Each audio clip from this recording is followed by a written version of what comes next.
I think you're all going to enjoy this. As many of you know, I've had a lot of. Growing up in Chicago, I grew up with Creature Feature on WGN. That's where our theme song that we've been using now for what we're going to be 7 years pretty soon. We've been on the air. We've used the same theme song all along, which is Henry Mancini's Experiment in Terror.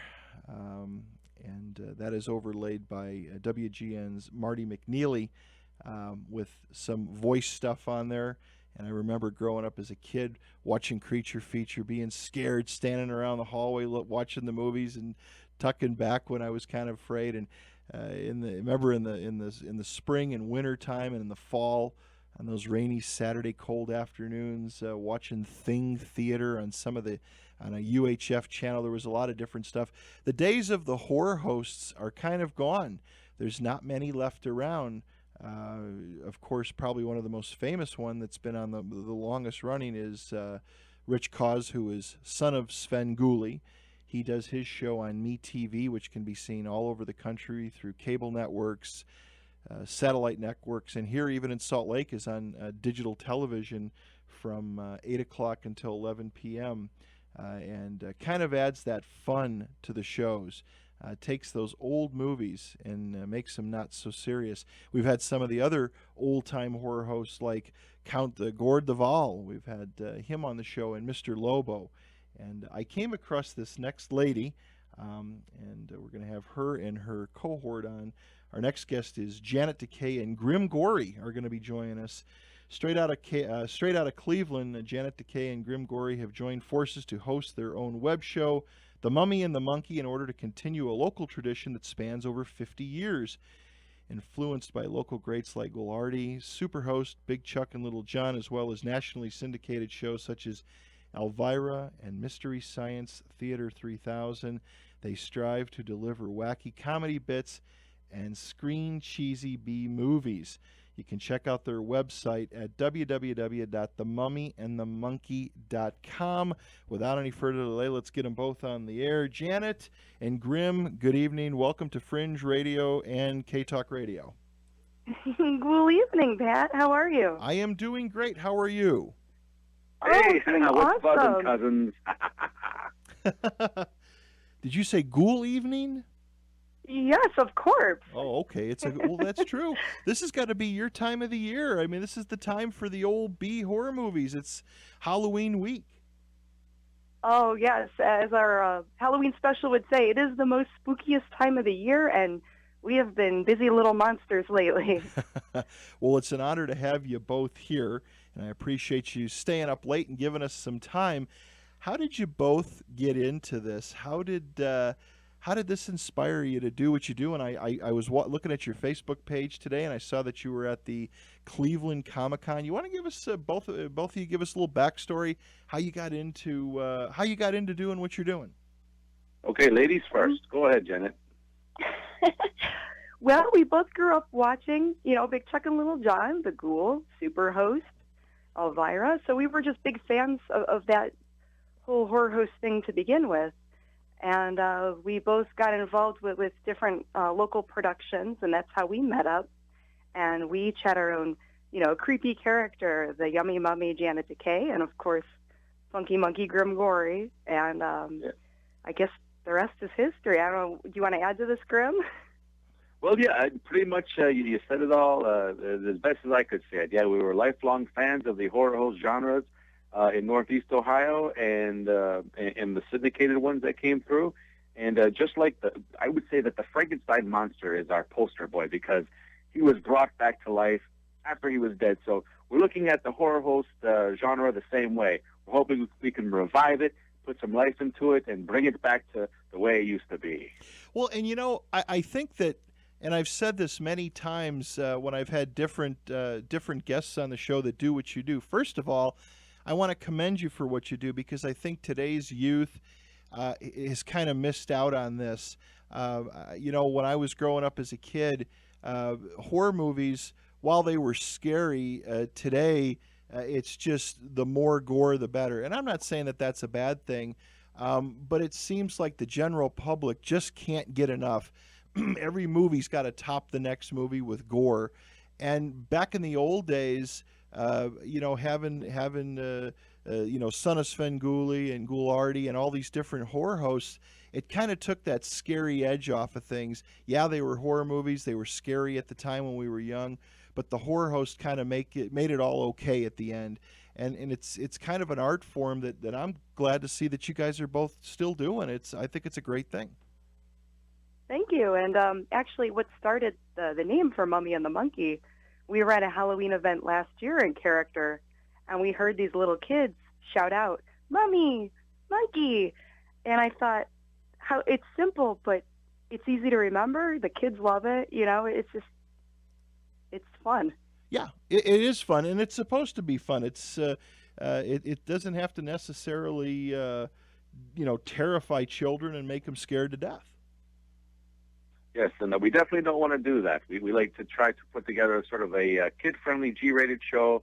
Again, a throwback to some of the horror hosts that you mentioned already, and hopefully, like the old saying goes, the old adage, everything old is new again. So, right. With any luck, we'll, even for a little while, we'll try to introduce this or try to bring it back and get people interested in it again, a revival, if you will.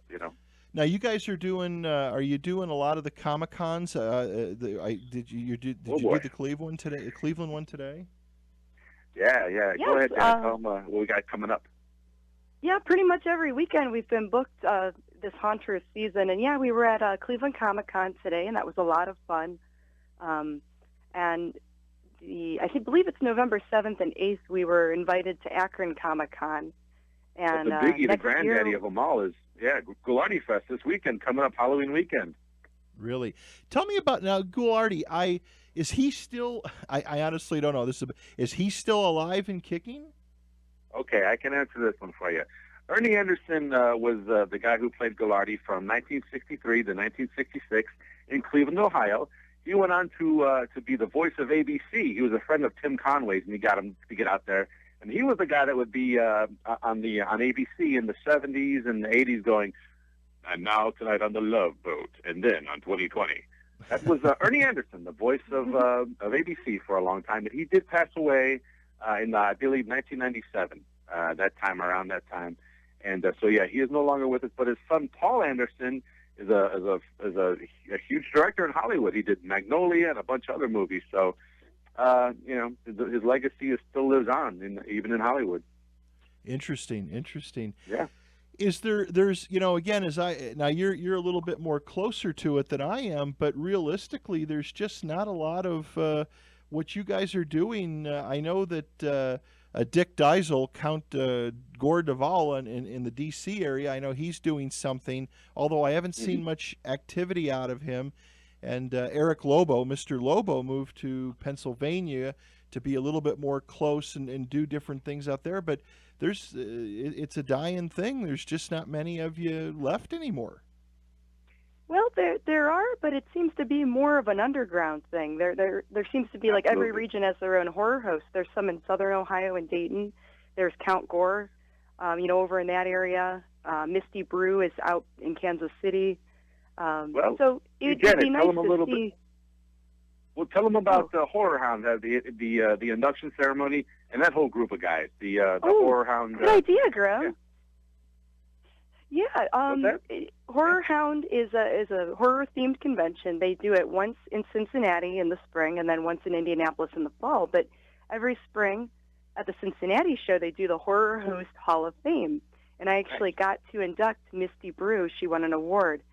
And, I mean, there's just so many. There's many more than what I thought even existed. And it seems like the fans that do know of them are very strong. There's a very strong fan base. I just wish it could go up from being underground and be a little more in the mainstream and get the youngsters into liking it. Right. Now, your show, the program you do, is it on YouTube, or you said, was it on Roku? Where can people out of the area watch what you guys are doing? And do you take old movies and just while they go to commercial break do commentary and stuff? Well, we are on YouTube and. Go ahead. Hello. Okay. Go ahead, Janet. Go ahead. You know the spiel. Well, Yeah, well, we're on YouTube. We're on Roku. We're on many different public access channels through Time Warner Cable. But honestly, the easiest way to find us is themummyandthemonkey.com. And we upload our videos to the YouTube channel for people that don't get those exclusive channels. Yes, that way and to answer everybody the can other find us. Yeah, answer his other question about the format of the show. Exactly, we do. We do show B movies that are pretty much public domain, and we don't do any cut-ins or sound bites yet. But we do sort of review the films, talk about what they're about, and we do skits and little comedy bits in between. And we have a storyline in our show, kind of like Mystery Science, how they would have a little bit of a storyline rather than just being, "Hey, welcome back, and we'll see you after the next break." We do a little bit more. They're a little more involved with our characters and what we're into, like situational things. So, yeah. Well, that sounds cool. Do you think there's a chance that, I mean, YouTube, years ago, when it started, YouTube was just, it was kind of for amateurs, but now, I mean, now there's companies that are actually producing full-blown series on YouTube. I mean, YouTube is just growing exponentially. It's huge. I mean, things are getting more professionally made and what have you. But while you're doing your stuff with YouTube and kind of in the private sector, are you guys also trying to look into maybe do something on live TV at all? Oh, gosh. Oh, always. Yeah. We're Yes, always absolutely. looking into that option would be great. And we get, like recently we were picked up by Screen Zine, a Roku channel, and Bizarre TV. So, hey, the more the scarier. We want to be on more channels. Oh, Yeah, without a national gig would be great. Something on exclusive, like with a Netflix type of a deal or Amazon, some sort of thing like that would be awesome. We'd love to do something like that. Well, and obviously you got a big following. When you do these cons and stuff, are you guys into comic books? I mean, what other things are you into that you kind of roll in? Obviously there's a lot of things in this genre, but that you roll into what you do. Right. Well, I can tell you for the Grimm Gorri show, because our show consists of two. Both hosts do a show within the show, so it's two shows in one. She does her Rotten Reels, Janet Decay, and Grimm Gorri does his Grimm Gorri's Eerie Cinematary, and that's where I show the movie. And one of the segments within my show is called Creepy Comics. It's a sort of an homage to like the Creep Show comic movies, Right. because I grew up reading horror comics and loving all that stuff. So it's just like still framed, like a sort of like low animated sort of features I come up with. I draw. We do everything. We produce, draw, edit, shoot, film, everything. The whole nuts and bolts is between the Mummy and the Monkey. We do all the show, everything. So we're pretty mired in this whole thing. Yeah, absolutely. But it's worth it. We love it. Well, I could tell the passion that you have for doing it, and like I said, it's such a cool thing. Just some talking points, some of the stuff that you sent to me. I'd like to go over some of these things with you. In Cleveland, haunted locations and stuff like that. Are you guys paranormal researchers too? Do you do anything like that, or is it? Do you use the haunted locations to kind of to roll into your show and the genre that you're involved with? Well, sometimes my keys go missing, but that's about the only paranormal thing I can think of that I research. But go ahead, Janet. Well, we do have some friends that are involved with like Bigfoot. They like to look for like footprints and ghost sightings, and there are some locations around here that get a lot of attention, like Franklin Castle, that was built in the late 1800s by this German banker, and the family members kept dying off one by one. Some say he was involved with like killing his wife. They found dead fetuses in the walls of the house, all sorts of strange things, and it's had many different owners. And I'm not sure who owns it now, but many people have said that they've seen ghosts, especially on the fourth floor ballroom. They've seen like faces through the windows, and it's very odd. And we find it interesting since we like the spooky stuff. And yes. With no investigations we do. We don't do any investigations ourselves, but we are interested in the paranormal and all those types of things too. So, well, and it all kinds of it all ties in. I know some we've had a lot of paranormal investigators on the program, and a lot of them take it very seriously. But I think it's also, again, fun for the younger people. Like here in Salt Lake City, we have a lot of haunted mansions. There's a lot of different groups that go to different places, but there's people that are interested in it, and they don't necessarily want to. The general public doesn't want to necessarily go on investigations, but they want to find out about things. And again, if you can kind of take a little bit of comedy and a little bit of shtick and kind of throw it in there. It's a great way to teach people. It's a great way to educate people, and yet they can have fun versus driving or saying, well, here's the Smith Mansion and here's what happened. I mean, throw a little bit of fun into it and make it somewhat interesting. Matter of fact, one of the Grimm ghost tours here in town, they actually have people that dress up as characters. And they get on a bus and they take people all over the city to different places, let them see the outside, give them the history.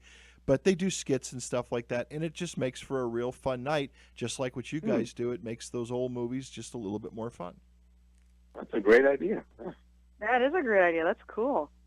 Yeah, maybe we should do that, Janet. Maybe we should try to find some paranormal investigators and local ones, and maybe have them take us out on one of their things and do a show around that. That'd be fun. Do you guys get an opportunity? Field trip. Do you get an opportunity to get on television from time to time? Are you able to do that there? Oh boy, we're working on that one. We'd love to. Yeah, you mean as far as just being interviewed? Yeah. Not as of yet, but like I said, while our fingers and paws are crossed, so yeah, we're definitely hoping that something like that does happen. Sure.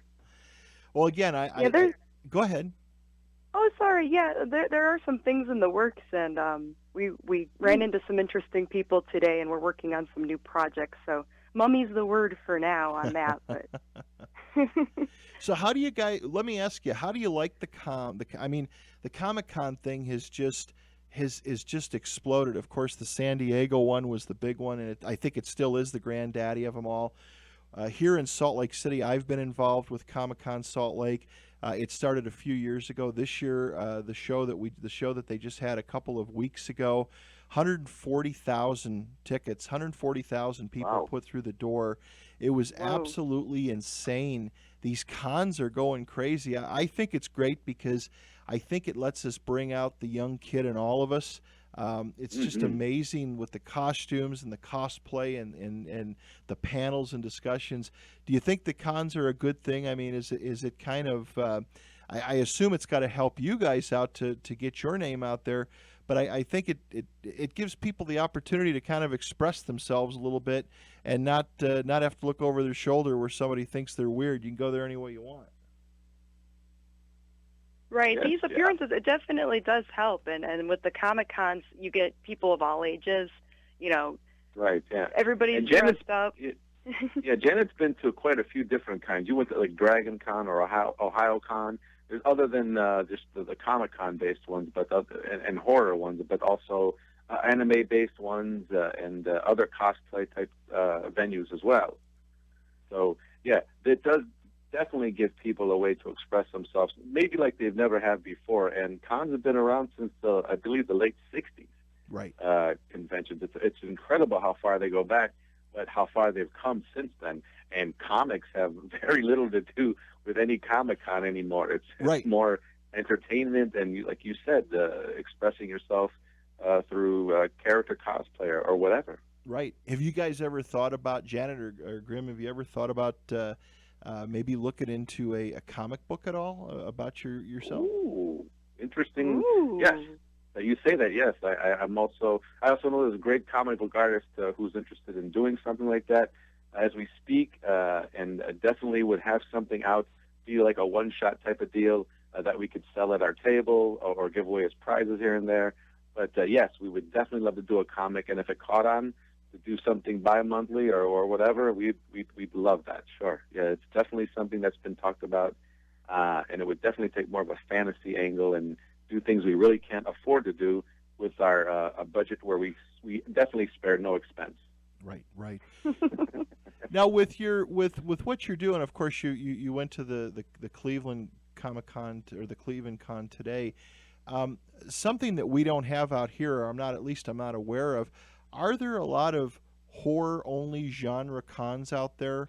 Are there events just for Hmm. people that are movie lovers of horror movies Ooh, and stuff? Oh, yes, Because very that's something many. we don't there is. have here.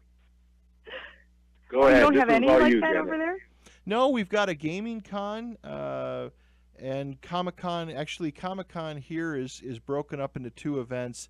The Hmm. big one is in September, and then they do a smaller one, which still brings 100,000 plus people in, called Fan X, which is a little more for the hardcore gamer.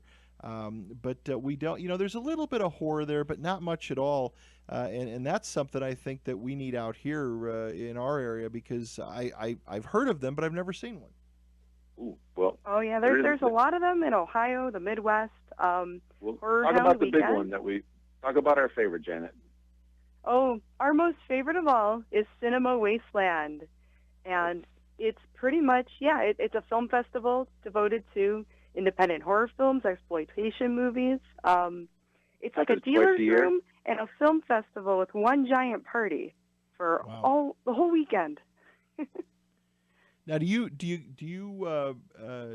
attend? I think, isn't there a magazine? I think it's called Fangora. Fangoria, yeah. Right. They do an event too, or is that kind of wrapped into some of these other horror cons? I'm I pretty believe sure they have Fangoria one does one. too. What's that? Yeah, I believe they have one too. I just I'm not sure if they're still hosting the conventions, but they used to. Right. Well, it sounds like you guys. It's got to. How long have you been doing this? Oof, that's a good question. I've had the Grimm Gorri guy going on since the mid '90s. I've tried some stuff. I've had stuff on some public access in Rhode Island when I lived out there. I kind of bopped around the country in my career, yeah. But this is the first gig that I've really pulled out of the muck and put some effort towards. Teaming up with Janet, totally. It's been a great group effort, to say the least. We play off each other great. What's the backstories on both of your characters? That's what I'm curious. How did you become Janet Decay? What inspired you to do that? Oh gosh. Well, the whole idea, because I love silent film and a lot of the actors from back in that time period. So she was a silent film actress at a studio, and she was supposed to be like a mummy in the movie to haunt Cleopatra or something. And the sarcophagus that they used and the props they used for the set were actual artifacts from ancient Egypt that were cursed. So she pretty much becomes a mummy from wearing the ankh, from going into the sarcophagus, and she becomes Janet Decay. And, the studio shut down. She doesn't do the silent films anymore, and her film reels have been lost. So now she hosts with Grimm Gorri, and we screen cheesy old movies and have a lot of fun doing it. My character at first was going to be a lot more angry, more dark, but she's more of like a perky goth now, more bubbly, something, so it's not too scary for the kiddos. Have you ever thought about doing a couple of different ones? Have you ever thought about, going a couple different directions, or are you going to concentrate just one way?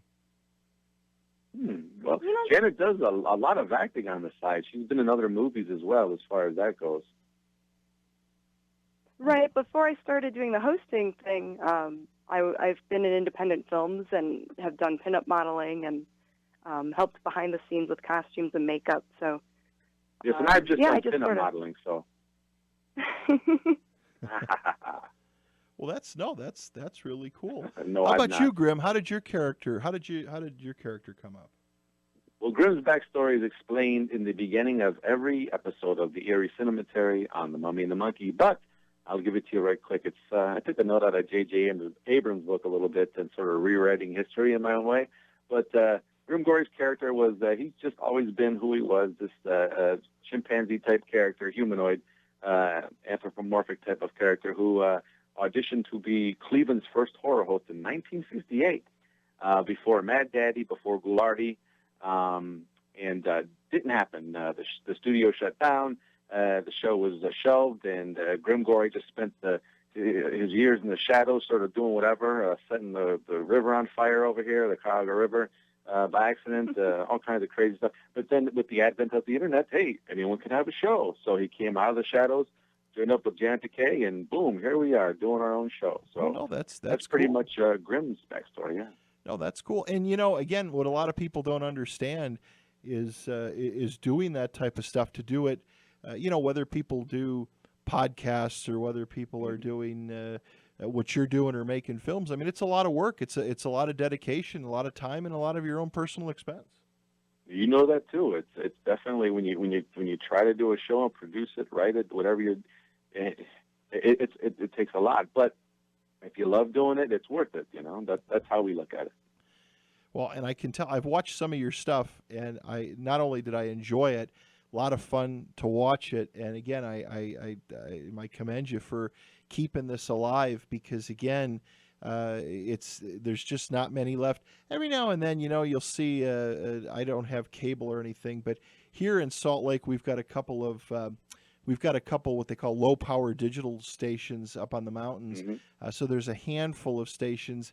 And there's one that's rebroadcast out of Las Vegas, and they do the horror movies, and they've got a guy that pops up with, well, it looks like two strippers dressed up as zombies. Which Well, that's Las Vegas for you. yeah, which would fit Las Vegas exactly. And it's a lot of fun.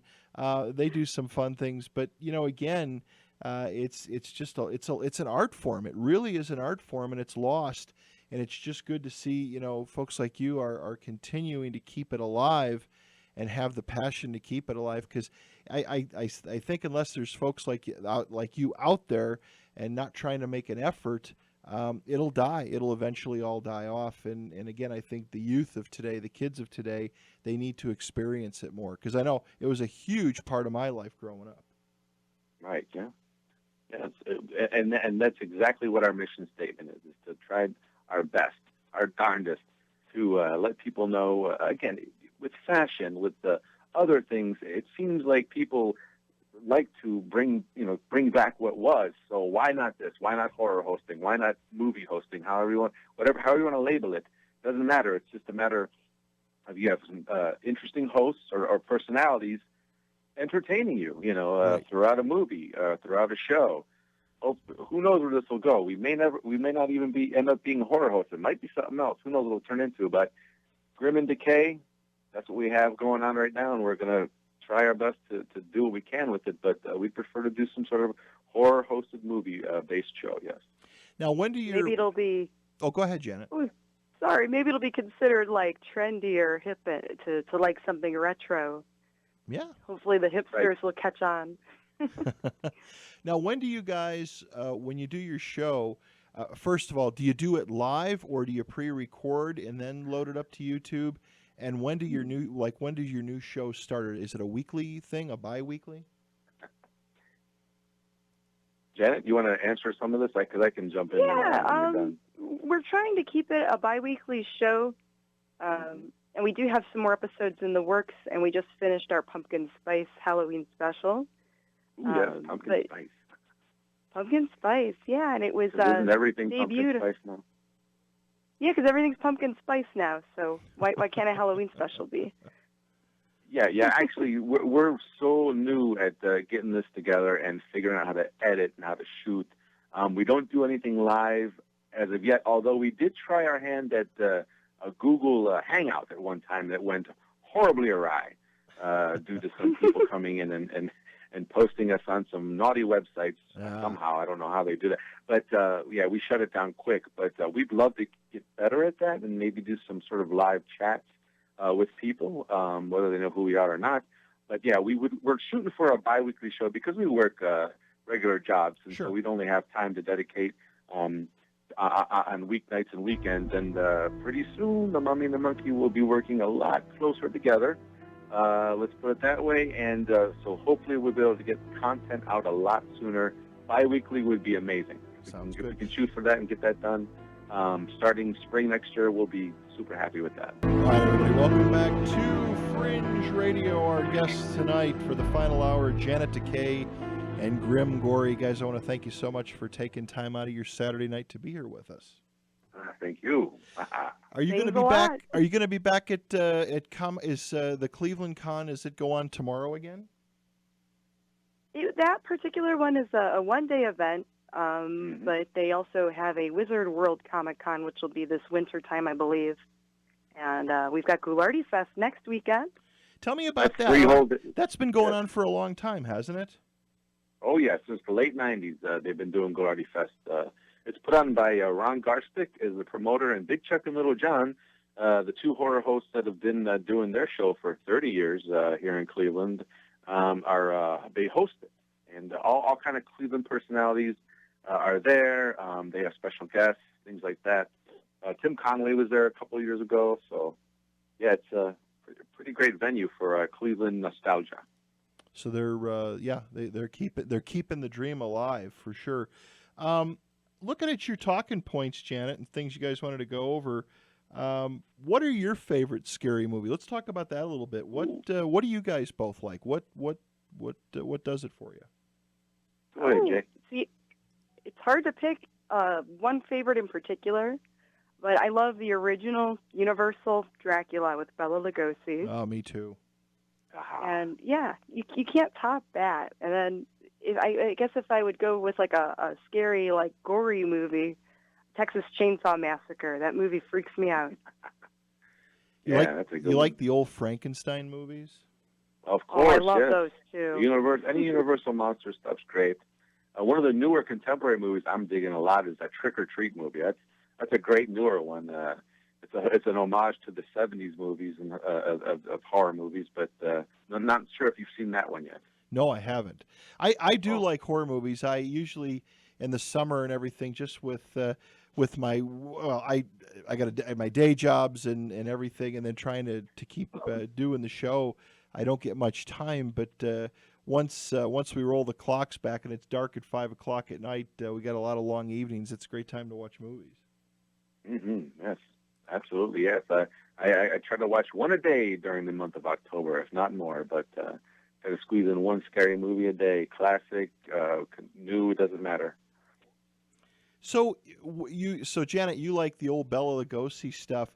How about new horror movies? What do you guys like there? I mean, and what's your?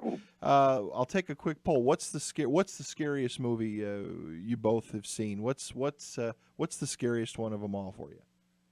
Oh, well, for the first question, I think one of the better modern horror films that I've seen recently, it's a ghost story and it's called Babadook. Oh, yeah. And it's very creepy, cool, without being bloody, gory, and it involves pretty much a single mom and her son are living on their own.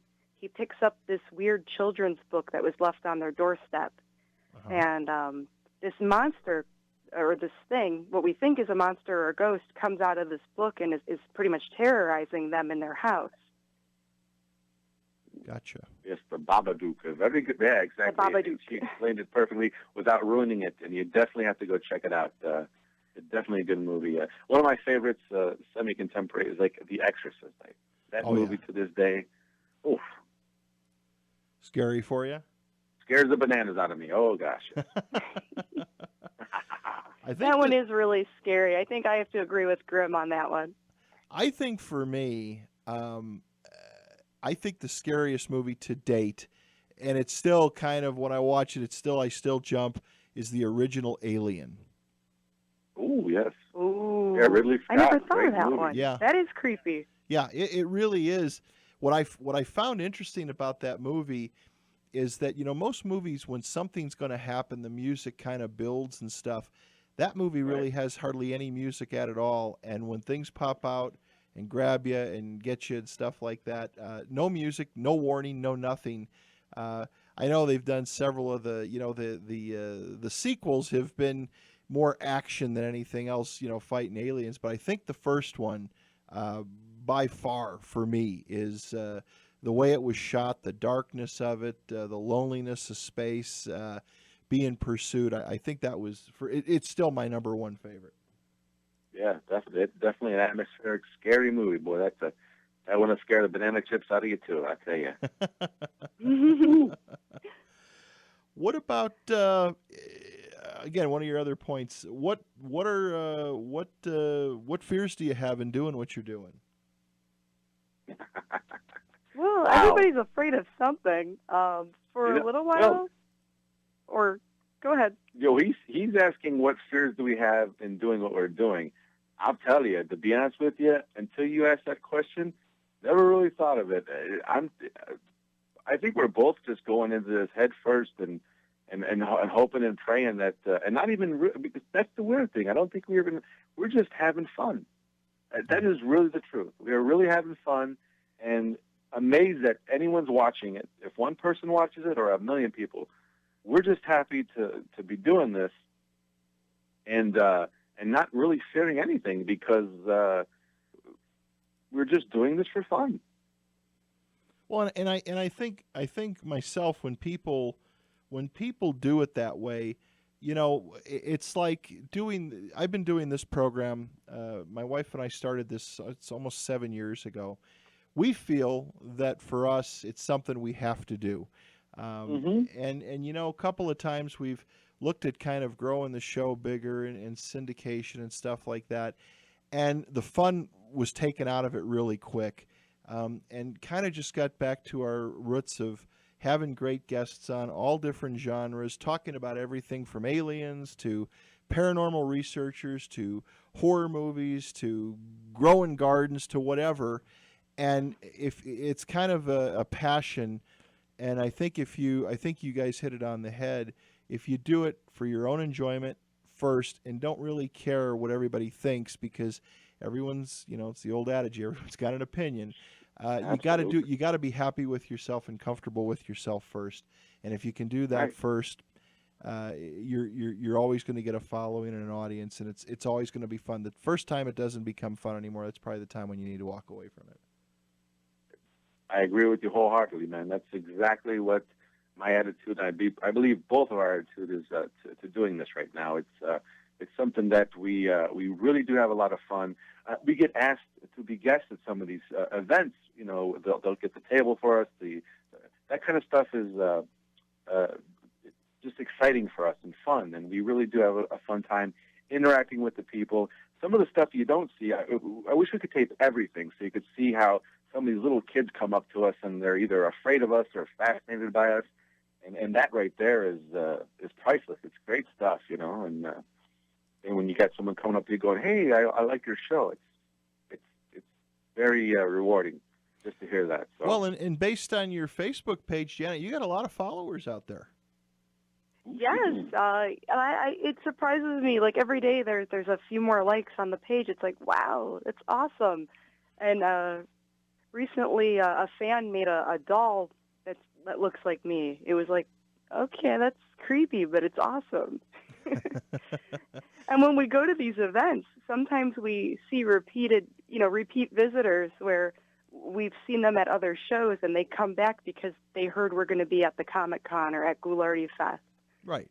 So, Yeah, I think that the time I'm really going to freak out and lose it is when we see the first people cosplay as us. That's going to freak me out. It'll happen. Wow. oh, that would be great. Yes, that'd be awesome. But So we're not there yet. what do you have coming up as far as events? Do you have stuff booked up into next year already? Yes, we're starting to book for next year. We're going to do Horror Hound again in March, and then, Monster Fest Mania, that's next summer. Now, Monster Fest another is comic- a brand new. But explain that Monster Fest is a brand new spanking new convention starting. So yeah, it's in Akron, correct? Yeah, I believe that one's in the Akron area. But yeah, it's a huge show and a throwback to classic horror and horror hosts. And it's the same guys that run the Akron, Ohio Comic-Con. So it's kind of fun. They're venturing into that. Have you had an opportunity? Wasteland. Yeah, go ahead. No. Have you guys had an opportunity to meet some of the other longtime horror hosts in your travels? Oh yeah. Many, yes. John Kassir from Tales from the Crypt. We got to have a beer with him. He actually came down and hung out with all the horror hosts there. It was a really swell guy, really cool guy. Oh, Very nice. And Joel from Mystery Science Theater. He was part of the Horror Host Hall of Fame at the last Horror Hound weekend. Yeah, I Joe was Hodgson. I used to love mystery. I used to love mystery science theater. I know they just did they did some sort of I know the guys are starting to tour and hit all the cons now, and I think they actually I don't know if are they starting to do that again, or are they going to Well, start to do? I thought I saw something with them reviewing movies again. you would be correct. It's a thing they got called riff tracks. Now they're not associated with Mystery Science anymore. It's Mike and the other two guys that did the robot voices, and they have a gig called riff tracks where they do live events where they'll simulcast them making fun of a movie.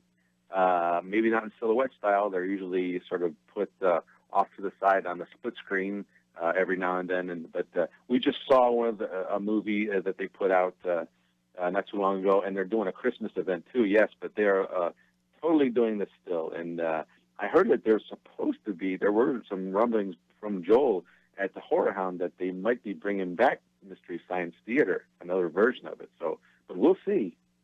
It would be great. Again, anything that can be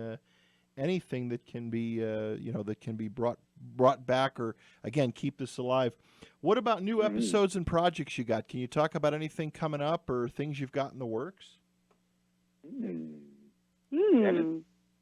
Well, just Well, a bunch of.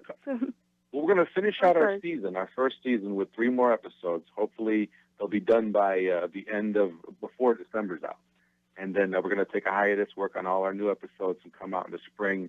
Everything will be done. We'll just be putting it out bi-weekly.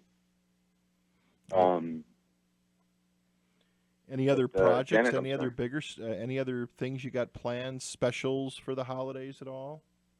Oof. Well, we were thinking of doing maybe like a dark Christmas special or a Merry Scary Christmas, something of that sort. Yes, I'm pretty sure we'll squeeze something out for Christmas. I'm a big Christmas fan. Janet is not, but that's why we work so great, because at least it's not the same thing. So I'm thinking of doing something maybe Grinchy with Janet. Who knows? We'll figure something out. It'd be kind of fun. Janet the Grinch. Yeah. And as long as Grimm, as long as you always remember that she's the boss, you'll do fine. You got it. She's the top banana, not me. That's right. And he drives me bananas, so. Well, you guys, I can tell you work together just watching your stuff on YouTube and that. I could tell you get along really well, and you guys work together really well. And like I said, that's an art in itself.